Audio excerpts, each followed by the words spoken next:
ఎన్టీఆర్ జిల్లా కొండూరు మండలం దీప్లానగర్ గ్రామంలో హనుమాన్ పౌల్ట్రీ ఫారంలో బాయిలర్ కోళ్లు మృత్యువాత కలకలం రేపింది. ఫారంలో మొత్తం 3000 కోళ్లు ఉండగా క్షణాల్లో కళ్ల ముందరే 1500 కోళ్లు చనిపోయినట్లు పౌల్ట్రీ నిర్వాహకులు పేర్కొన్నారు. పశు వైద్య అధికారి రామారావు కోళ్ల ఫారాన్ని పరిశీలించి నిర్వాహకులకు తగిన జాగ్రత్తలను సూచించారు. చనిపోయిన కోళ్లను శాంపిల్స్ ల్యాబ్కు పంపనున్నట్లు చెప్పారు.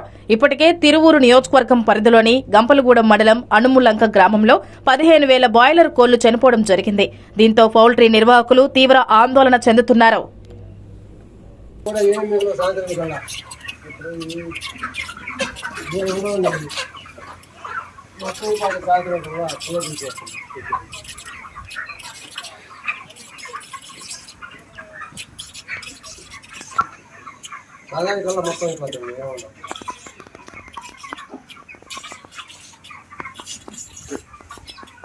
మొత్తం